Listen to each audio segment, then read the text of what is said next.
Smuggling కు check చెప్పాల్సిన కాకీలు కాసుల కోసం కక్కుర్తి పడ్డారు. స్మగ్లర్లను కటకటాల్లోకి నెట్టాల్సిన కానిస్టేబుళ్లు లక్షలు నొక్కేసి రైట్ అన్నారు. సీన్ కట్ చేస్తే కథ అడ్డం తిరిగింది. లంచం తీసుకున్న కానిస్టేబుల్ కటకటాల పాలయ్యారు. లంచం ఇచ్చి పారిపోయిన స్మగ్లర్లను చాకచక్యంగా పట్టుకున్నారు. డిపార్ట్మెంట్ లో ఎలాంటి చీడపురుగులను వదిలిపెట్టేది లేదంటున్నారు విశాఖ పోలీసులు.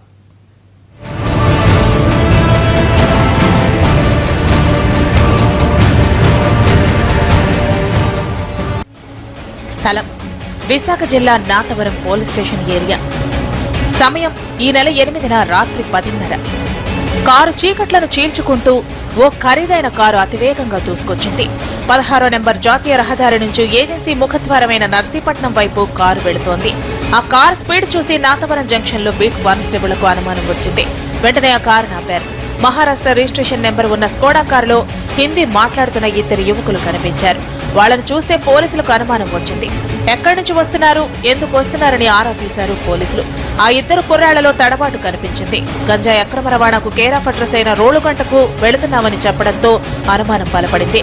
కారు మొత్తం తనిఖీ చేస్తుండటంతో కారులో ఉన్న కంత్రిగాళ్లలో కంగారు మొదలైంది. బీట్ కానిస్టేబుల్ అనుమానం నిజం చేస్తూ 2 లక్షల రూపాయల నగదు దొరికింది. రోలుగుంటలో పట్టుబడ్డ గంజాయి స్మగ్లర్ కు చేరవేసేందుకు ఈ నగదు తీసుకెళ్తున్నట్లు ఖాకీల విచారణలో తేలింది. నగదుతో పాటు 2ని నాతవరం పోలీస్ స్టేషన్ లో అప్పగించి బీట్ కానిస్టేబుల్ తిరిగి విధుల్లోకి వెళ్లిపోయారు.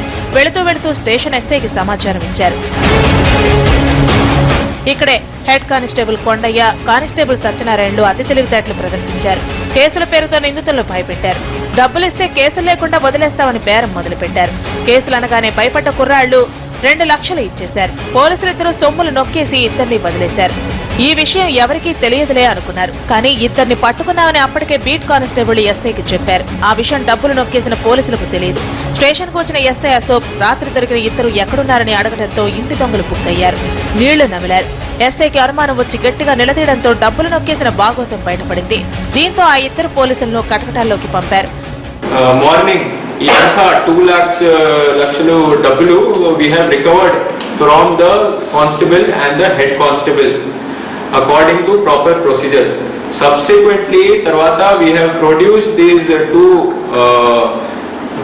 constable and head constable in front of Narsipatnam AJFCM for remand. కథ ఇక్కడతో ముగియలేదు.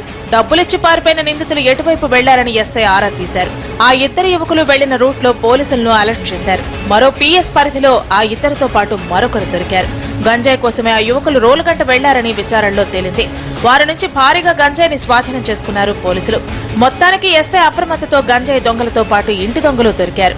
విశాఖ జిల్లాలో కంచె చేను మేస్తొందరడానికి ఈ ఘటన ఓ ఉదాహరణ మాత్రమే.